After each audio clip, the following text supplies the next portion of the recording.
Lorraine. Good afternoon and welcome to This Week in Your Daily Star Trek News. Today is Saturday, November 6th, 2021. Coming up on the show today, Paramount CEO Brian Robbins and Star Trek boss Alex Kurtzman lay out their plans for an animated Star Trek movie. Maybe.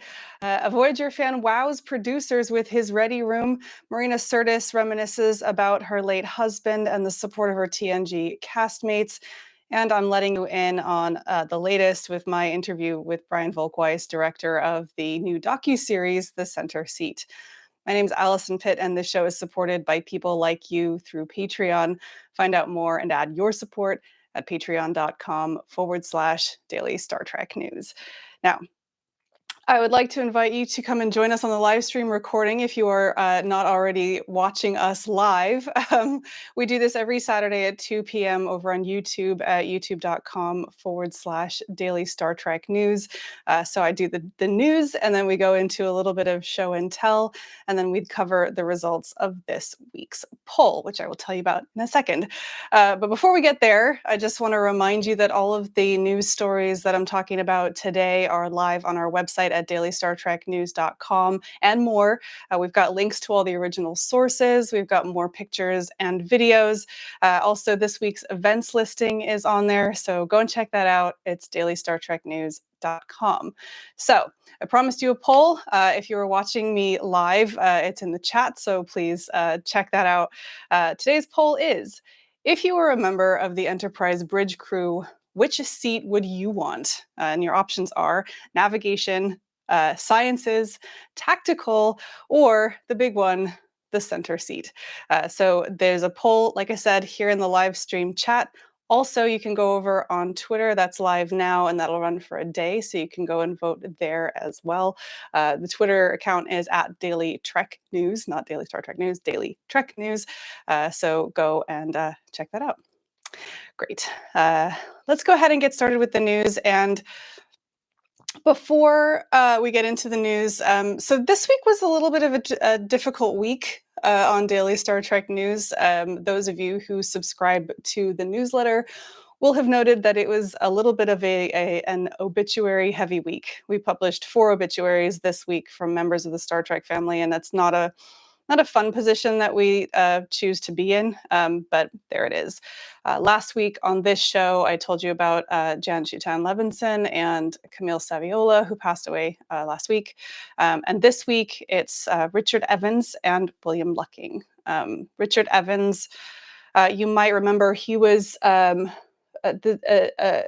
it was in the episode Patterns of Force in the original series, and he played Isaac. He was a Xeon Underground member who helps Kirk and Spock out. That was reported by The Hollywood Reporter. He died of cancer at the age of 86. You might have recognized him from other things. He was also in things like Wagon Train, Peyton Place, Dirty Little Billy, Alfred Hitchcock Presents, and he was also in Gunsmoke. You can find out more about him and read his official obituary over on HollywoodReporter.com. Next up is William Lucking, who was both a Deep Space Nine and Enterprise guest star, and he was also on Sons of Anarchy and a couple of other things that you might recognize him from. Let's see, that was reported on Facebook by a family friend. He died at the age of 80. I don't think we have details on the cause of death. So William Lucking, in Star Trek, in Deep Space Nine, he was, I'm trying to find the name, Pharrell. Yeah, Pharrell. He was a Bajoran leader in 3 Deep Space Nine episodes, talking about the Bajoran, the Cardassian occupation of Bajor. He also played on Enterprise an Orion privateer called Harad Sar, and that was in the 4th season episode Bound. Other television credits that he had were classic shows, Mission Impossible, Gunsmoke, Incredible Hulk. He was in The X-Files. He was also in William Shatner's famous show, T.J. Hooker. And probably most recently, most people will recognize him from Sons of Anarchy on FX. So please join me and everyone else at Daily Star Trek News in sending condolences to the families of Richard Evans and William Lucking. Yeah, it's difficult week. Okay, so let's get on to talking about Star Trek news, and probably the biggest story in Star Trek right now is the success of animation in Star Trek. The animated series, the the one from the 1970s, has always been sort of the little baby of the family. It often gets overlooked. There's even um, debate over whether it counts as canon or not, if you are into those sorts of debates. But most people cannot deny the success of the current animated shows and the rate at which they're growing. So, Star Trek Lower Decks has just completed its second season, and we've just started Star Trek Prodigy. Episode 3 aired this week in the US and Canada. And there is a lot of buzz around Star Trek animation. And a good example of that is that there was an interview this week in The Hollywood Reporter talking to Alex Kurtzman, who, as you all know, is sort of the head guy for Star Trek, but also the new Paramount CEO, Brian Robbins, and we talked a little bit about him a few weeks ago because Ramsey Naito, who is the head of Nickelodeon Animation, has now expanded to also become head of Paramount Animation, aka Animated Films. And she was one of the people who helped get Star Trek Prodigy onto air. And of course, Prodigy has now become a vehicle for Paramount Plus. And at the time, we speculated a little bit, me particularly, about whether that was an indicator that we might be looking at a Star Trek animated movie. And there are signs now that that might actually come to fruition. So this this our interview between the Hollywood Reporter and Brian Robbins. Again, he's the Paramount Pictures CEO, and Alex Kurtzman. They talk specifically about animated movies in the Star Trek franchise. And Brian Robbins, he's quoted as saying regarding Prodigy, to be honest, we've talked about it as a theatrical movie. Alex Kurtzman talked about Spider-Man Into the Spider-Verse as a great example of how an animated film can have a broad appeal. And what he said about the potential appeal of a prodigy film or other animated film, he said ultimately Star Trek is about family. It's about these giant universal themes, and getting to tell a story like that, especially given the level of cinema that we've already brought to the television show. It's a wonderful opportunity, and it would thrill me to do that. So, they are explicitly talking about doing a Star Trek movie. They have not announced that anything is particularly in the works, but it's something that they are talking about. Elsewhere in the article, they talked specifically about discussing an animated film with Ramsey Naito, of course. So watch this space. Just because they said that in an article does not mean that it's ever going to come to fruition. However, these people are the heads of Paramount Pictures and of the Star Trek franchise. So certainly the signs are there that it might be something that we could be looking forward to in the future, especially if Prodigy ends up being a good driver for Paramount and for Star Trek. So like I said, watch this space. The whole article is actually really good with the two of them. Go and check that out at hollywoodreporter.com and let me know what you think. We did the poll here on this show a few weeks back talking about would you see an animated Star Trek film? And generally speaking, most people said yes, although you're all watching a Star Trek podcast, so maybe you're primed to say yes to that. But I think the audience is there, and we'll have to wait and see what they say. All right. So, changing tack completely. So, we're going from the new future of Star Trek, and we're actually looking back into the past. And something really fun that happened this week was that a Voyager's couch happened. I'll just say that Voyager's couch happened. So, and why does anybody care about some random person's couch? Well, it's because I think it took the internet by surprise, and it certainly caught the eye of people like Mike McMahon. And Kevin and Dan Hageman also weighed in on this, that they were just amazed at the level of commitment to the fandom. So what happened? So somebody called Captain Jeremiah on Twitter, posted a picture of his ready room. He said, "A glimpse inside my ready room," and he tagged a bunch of people in it. And he's an ultra Voyager fan, and he showed some pictures there. And somebody else replied to him and said, knowing you're a huge Janeway fan, did you intentionally choose a couch that's very similar to her ready room couch? And Jeremiah, in response, said, I actually purchased the couch from her ready room, and it's still. He showed a picture, and it actually still has the tags on the little pieces of tape that explain that it's from Voyager, and it's which pieces they're from, and it's great. It caught the attention. So Michael Chabon said that um, he weighed in on it and said that it was great. Star Trek Lower Decks showrunner Mike McMahon, um, who was talking about, I wish I drunkenly purchased stuff like this. Picard's lionfish tank shows up your front door and you have zero memory of bidding on it. Star Trek Prodigy creators, like I said, Kevin and Dan Hageman weighed in as well. They just said, wow.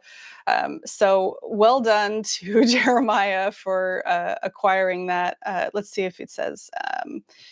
Yeah, he purchased it from one of these memorabilia auctions that comes up from time to time. We cover them on this show. And it's certainly, an amazing addition to the collection, and, has commanded a little bit of respect from actual Star Trek producers. So well done to him. Go and check that out. Like I said at the top of the show, all the stories like this, including all the pictures and links to the original sources, are on dailystartreknews.com. Right. So, okay. So we're going to change tone a little bit. And it was a story that I wasn't really sure that I was going to do, but then I decided to. And sorry, I'm not going to take credit. David Powell wrote this up for me.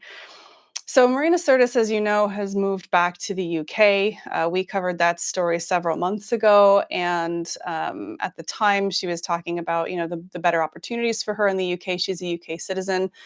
But she's been sort of doing the rounds of a number of newspapers and other outlets out there. And one of the outlets that she has been talking to, she had an exclusive interview with the Daily Express last week, and they they had a really trashy headline, but the gist of the article was a lot about her reminiscing about her late husband and talking about what she went through when he passed away in 2019. It's the first time that I'm aware of that she actually explicitly acknowledges that part of the reason that she moved from LA to back to the UK was because of the loss of her husband, and so that was really sad. Um, she did talk in the article, in the interview, about the fact that her Star Trek: The Next Generation castmates were really there for her and supported her when it was really difficult. So that was wonderful to hear. And she actually had some funny stories to tell about her late husband as well. It's part of the trashy headline. So I'm not going to go into it too much. If you're a fan of Marina Sirtis, which I am a huge fan of hers, go and read the article, and it will give you some insight into where she's at the moment. And that whole thing is over on express.co.uk, and they also have a lot of really nice pictures of her and her late husband, if you'd like to go and see all that. So that's there. Uh, and then finally today, I just wanted to kind of talk to you guys about the center seat. So it was kind of a bonus episode this week for everybody. I had the opportunity last week to talk to the director of the show, Brian Volk-Weiss. He's the founder and CEO of the Nacelle Company, which we have talked about on this show before. And the documentary is just premiered yesterday on the History Channel. So I've seen the first episode, and I think it's wonderful. It's the so if for those of you who haven't heard of the Center Seat, it's a new 10-part docu-series that's out on the History Channel. It's airing Friday at 10 p.m. Eastern and Pacific time. Each of the episodes is a different sort of chapter in Star Trek history, and it's kind of laid out like you can't see it, but my computer here is on top of a stack of these are the voyages. It's kind of laid out like one of the classic Star Trek history books, right, with chapters. The first chapter, the first episode is all about Lucille Ball and Gene Roddenberry and um, how Lucille Ball's history directly fed into Star Trek getting made on television, and all of the difficulties they had and all the choices that they had to make getting it onto the air. It's an hour long. It's really, really good. The first four episodes are going to be on the History Channel, and then it's moving over to History Vault. I've been looking for a place that you can stream it now, so I'll let you know when I find that. But if you have access to the History Channel on your cable, I would highly, highly recommend tuning in and watching it. And if you haven't yet watched the interview that I did with Brian Volk-Weiss, please go and watch that too. So I know that one of the common criticisms lately for some Star Trek things is that there are people who are trying to market to Star Trek fans, but maybe maybe they don't get it as Star Trek fans. And Brian Volk-Weiss absolutely gets it. He's like a Trekkie's Trekkie. There's so much that you're going to have in common with him. Excuse me. And we talk about his history and how he came to Star Trek. We do his Star Trek story. And then we also just talk about, how did his company come to be and how did he get to this place where he's making a Star Trek docuseries. So yeah, go check that out. That's up on the YouTube channel right now, youtube.com/Daily Star Trek News. The audio of that is also in the feed, in the podcast feed. And there's a transcript up too. So if you would prefer to skip all the chatting and go straight to the to the words, you can do that too. That transcript's up on dailystartreknews.com. So right. So that's that. And that's really it for the news today. I know it's a short one. We're sort of in a lull at the moment, and so we'll see what happens. Now, I say we're in a lull. We're not really in a lull though, because Prodigy episode 3 just came out. Prodigy episode 4 is coming out, and we are less than what day? Today is the 6th.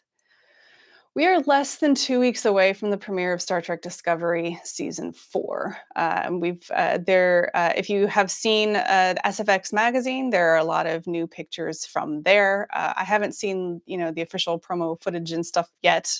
We'll make sure we publish that as soon as we do. But yeah, Discovery season 4. There's going to be several weeks this fall where we have 2 brand new Star Trek shows streaming at the same time. It's quite a time to be a Star Trek fan. Anyway, okay, so that's the big news this week. Coming up in just a second, we're going to have show and tell, and we're going to talk about this week's polls, and I'll take your questions in the chat. I do just want to remind you that this show and everything around it, so all of the website, the newsletter, all the social media, everything that we do is supported by our Patreon supporters. If you would like to help out and support the show as well, you can check us out at patreon.com/Daily Star Trek News. You can support us from just $1 a month, and there's a discount on a full year's membership. So you can actually support us for a whole year for just about $10. And we'd really appreciate you considering supporting us through that way. So once again, that's patreon.com/Daily Star Trek News. Another way you can support the show is if you haven't signed up for Paramount Plus, if you are waiting for Prodigy, or if you're about to sign up for Discovery season 4. If you do that through our affiliate link, then we get a small commission off of that. If you go to dailystartreknews.com/Paramount Plus, that's Paramount PLUS.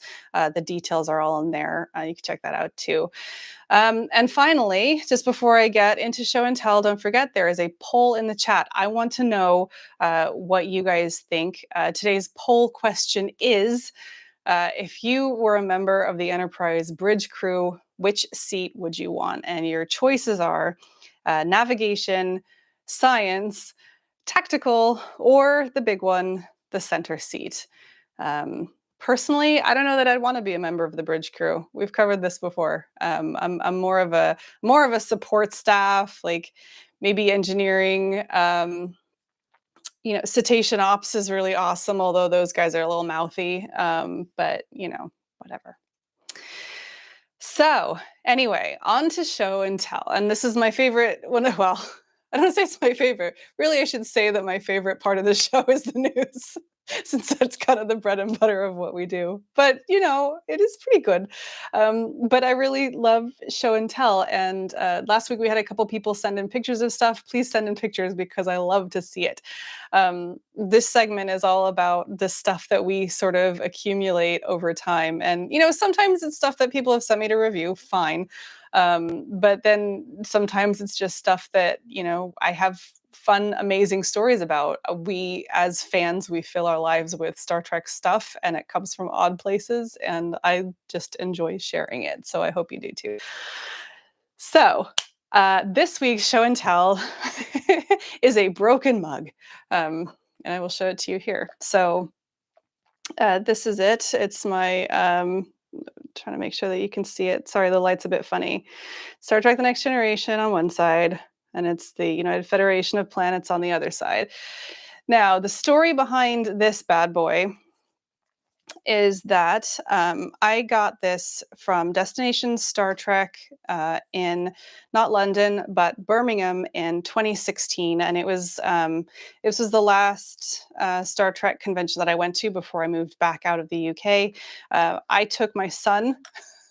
And it was a tremendous amount of fun because my son, if you've seen pictures around, my son is sort of tall, skinny, blonde British guy, looks spitting image of the Jean-Luc Picard from Rascals. It was wonderful. So I dressed him up. I made him dress up as Picard.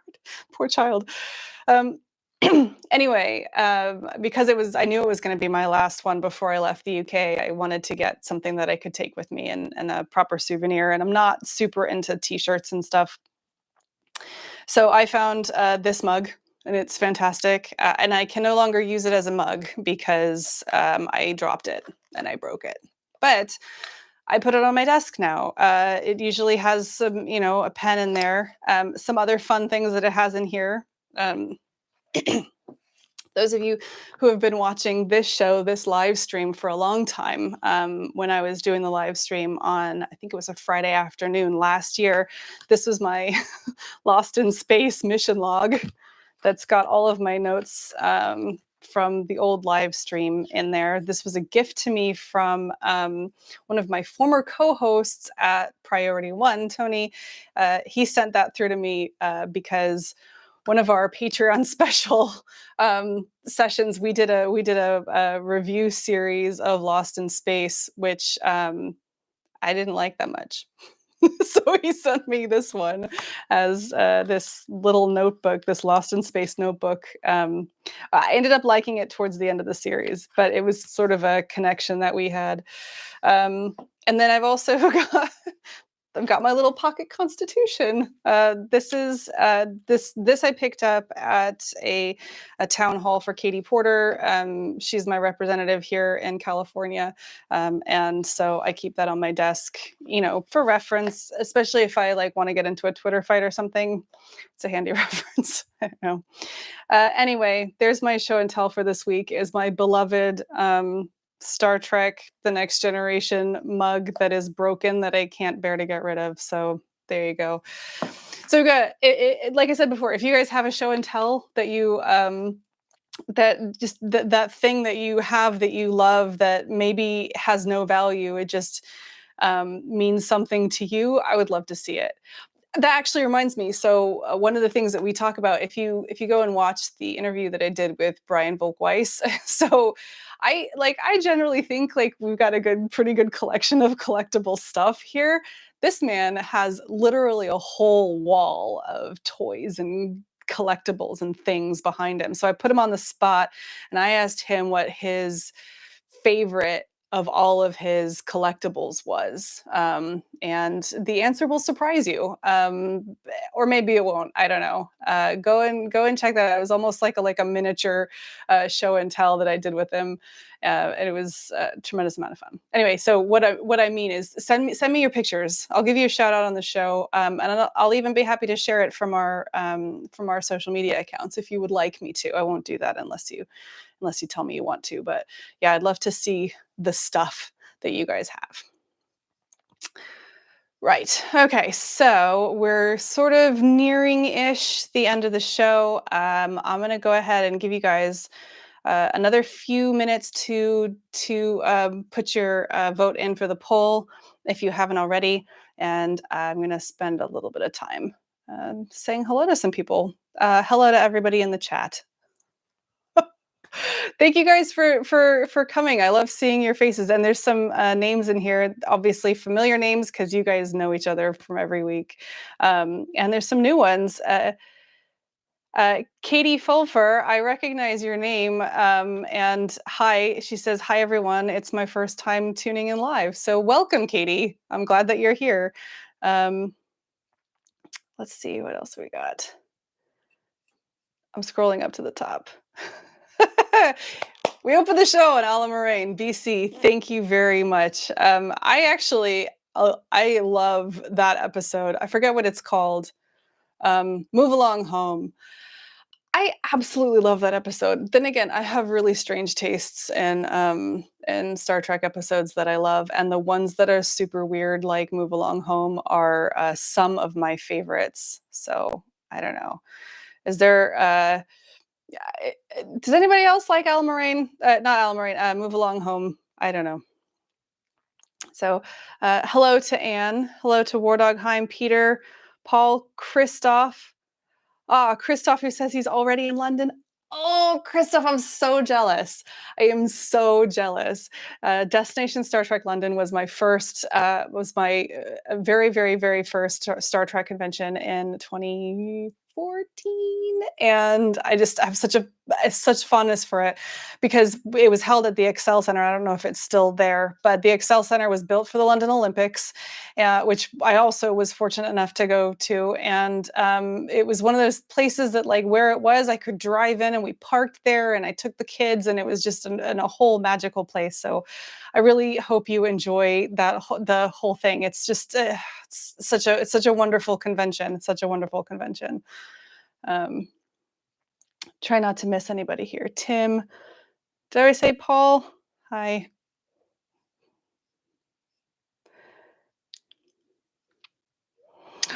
BC has made a wonderful comment with regards to animation. It would be wonderful to see an animated Chekhov with Walter Koenig doing the voice, since he missed out on the animated series. Yeah, I agree.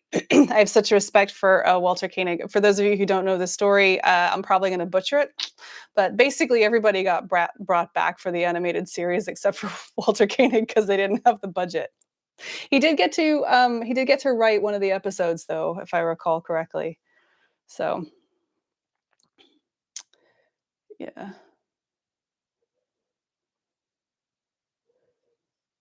So Anne says, excuse me, talk about purchasing what you love.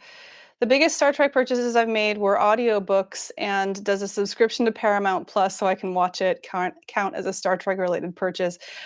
Yes, I absolutely believe that a subscription to Paramount Plus counts as a Star Trek related purchase. It's a little hard to do in a show and tell, but you know. So, if you guys didn't hear the news that didn't make it this week, we'll probably do an article this coming week because we didn't get to it last week. All 13 Star Trek films are on Paramount Plus. I think that may be the first time that all 13 films have been in the same streaming service at the same time. I think. Check me on that. Regardless, I know that fans have been absolutely screaming for that forever. Like, how can they call it the home of Star Trek if they haven't got the movies? I think that's a little bit of a nuanced criticism because streaming services are weird right now. Regardless, I'm really, really pleased to see them all together. And it really, really is now totally the home of Star Trek is Paramount Plus. And I cannot wait for them to expand globally. It's happening, and it cannot happen fast enough. We'll get there. Anyway, yes, they're all on there, and you can watch them all. So, oh, going back to animated, Peter H says in the chat, another similar idea I hope they do one day is have the lower deckers somehow get transported to a live action universe, and the actors would play themselves in live action form. I feel like some. Oh, and you know what I'm thinking of? I was like, I feel like we've done this before. Not Star Trek. You know who did this, but the other way around is Community. That's one of my favorite sitcoms. In Community, they have actually a few claymation or animated episodes. That would be wonderful. I think that would be really, really great. And, they've set up particularly Lower Decks, but sort of the broader Star Trek universe. You can do that. Why not? Call it a spatial anomaly. They get squished into 2 dimensions or something. Anyway. Peter also says, I hope they release the center seat on DVD or Blu-ray one day. I do too, actually. Excuse me. I've actually had difficulty watching it. So I forgot that it's like on television. So I went to go and look at the History Channel yesterday. And of course, it wasn't on until 10 o'clock Pacific time. So I didn't have a chance to watch it yesterday.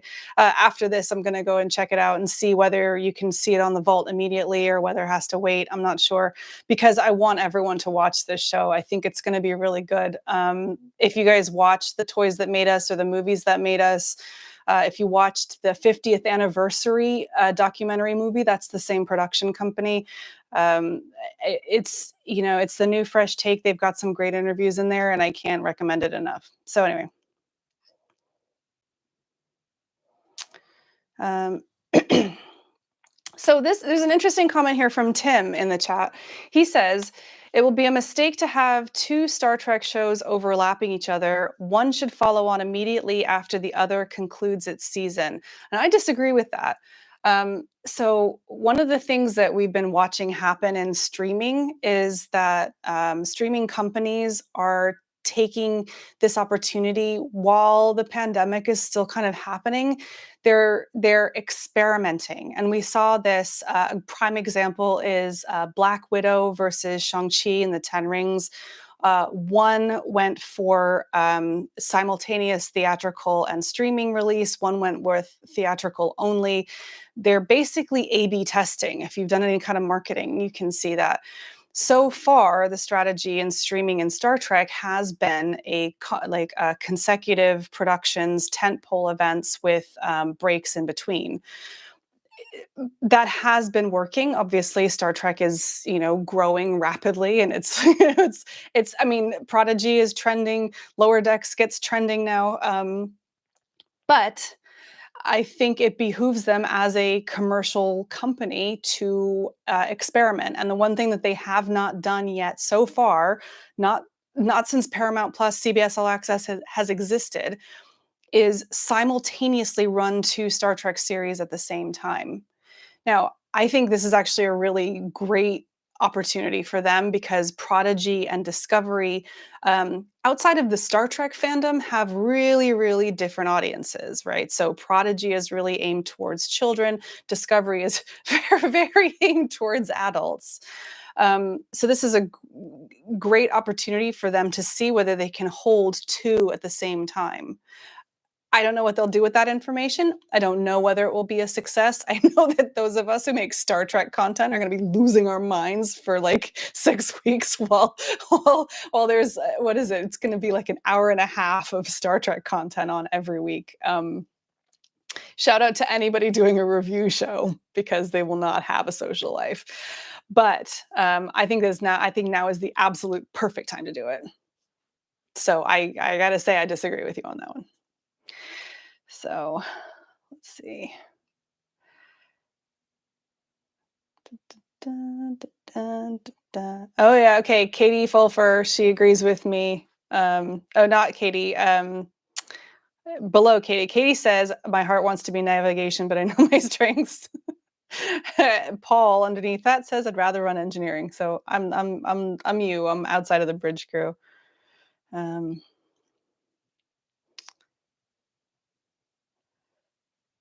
where we got? Oh, hey, look, I've got my first like spammy terrible person in chat. Sorry guys. I'll try to get rid of that person.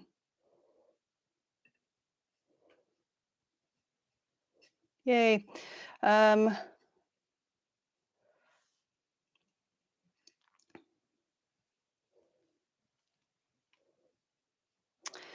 So this is an interesting question, and Anne, I'm going to have you on the show at some point because I would like to have this discussion with you.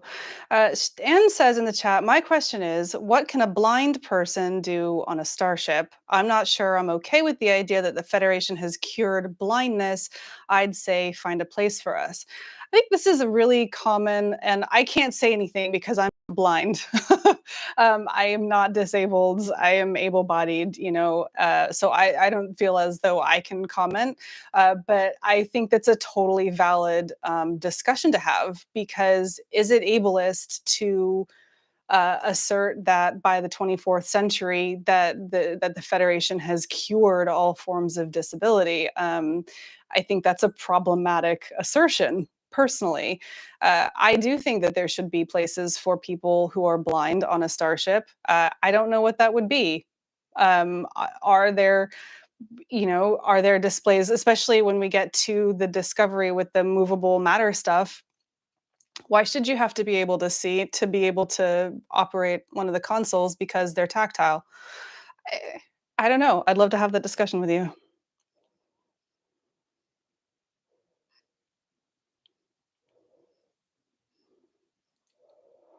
Um, okay, you guys are chatting a lot. Okay. Uh, yeah, stupid spammers. Guys, this is like actually okay, I'm not inviting spammers, but you kind of you got to feel like you made it a little bit, right? You attract the attention of spammers. Uh, but also, YouTube is generally pretty good at allowing me to block them. There are a lot of things that come in the comments that you guys don't ever see. So, yeah. Okay, so I'm going to take maybe a couple more questions. Let's see. Uh, right. So Paul asked, what is History Vault? And Stephen, you already answered it. History Vault is their premium streaming service. So it's around, like most other sort of OTT services over the top. It's about, I think it's $4.99 a month. It's a month's free trial or a week's free trial. Don't quote me on that. But if you go to history.com, I believe, they'll give you information on it. There is a separate, I use Apple TV. On Apple TV, you can get a History Channel app. You can also get a History Vault app. They're separate. And theoretically, it should be the place that you should be able to stream. Like I know that the William Shatner docuseries, the Unexplained, that's on History Vault. You can watch that, and they have a whole bunch of other stuff on there. So go check that out. Yeah, and yes, email me. Right.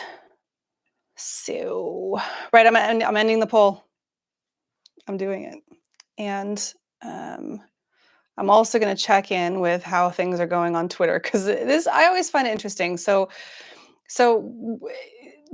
I find that audiences on like Twitter versus YouTube versus Facebook versus Instagram, they're all different. I'd be curious to know if any of you actually follow me on multiple platforms. I'd be curious, but in my experience, people like pick one and stick with it. So the results of the polls end up sometimes being pretty different. Okay. Over on Twitter, which of course is continuing and it'll go for another 23 hours. It's going to go overnight. Currently, we have, it's kind of funny actually. So in the lead, so if you were a member of the Enterprise Bridge crew, which seat would you want? In the lead is Science with 50%. I wonder if that's a Spock homage.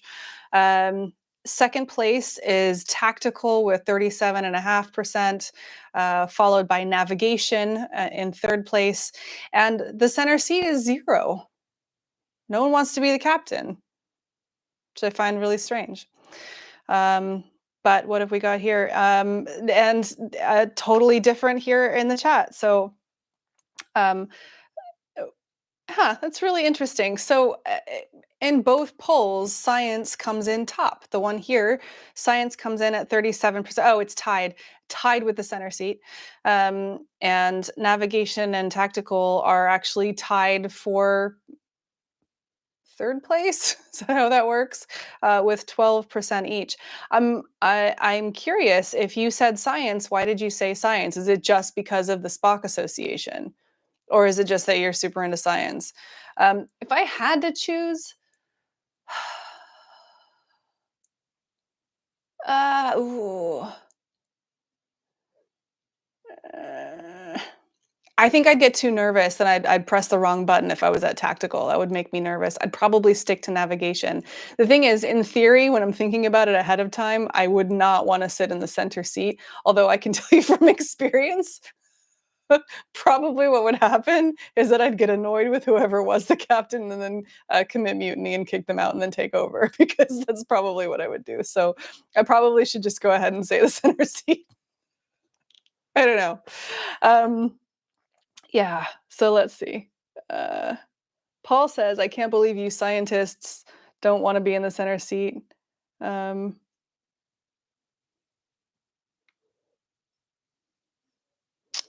uh, Paul writes that tactical would have been a second choice, and Peter says, "I choose science because I'm interested in science." That is totally legit. I understand that Star Trek fans sometimes are into science. How about Prodigy, by the way? I know not everybody has seen it, but there is some good science in Prodigy this week, and I'm so pleased because, sometimes we get into pseudoscience more in Star Trek, and there's like actual stellar mechanics going on in Prodigy this week. It's just such a good show. Right. Okay. That's all I've got for today, everybody. Thank you very much for tuning in. It's wonderful to see some familiar faces in the chat as per usual. Um, we'll be back next week at 2 p.m. on Saturday. Hopefully, it should be totally normal. Right. So, like I said, that's it for this week in Daily Star Trek News. Thank you for listening. Thank you for tuning in. Thank you for saying hi in the chat if you're here live. Just a reminder that if you are listening to this on the podcast or if you're watching it back, you should come and join us live on YouTube for extra chat, extra fun, including the show and tell segment where you can actually see what's going on. Also, a reminder that you can find all of this week's stories, including the ones that I've covered and a whole bunch of more stuff. We also cover the original sources. We've got more pictures and videos. All of that is on dailystartreknews.com, and I'll put some links in the show notes as well for this episode. If you are missing the daily fix of Daily Star Trek News, please make sure that you're signed up for the Daily Star Trek newsletter. You can do that at dailystartreknews.com/contact. We don't take any of your personal information and we just deliver you the news every day. So sign up for that. Like I said, dailystartreknews.com/contact.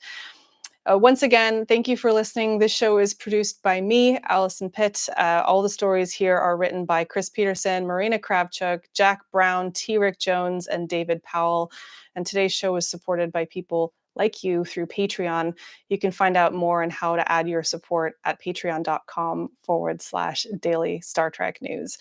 I will be back next week, same Star Trek time, same Star Trek channel, with all of the Star Trek news you need to know and a whole bunch of other stuff too. I will see you then. Have a good weekend. I'm Alison Pitt. Live long and prosper.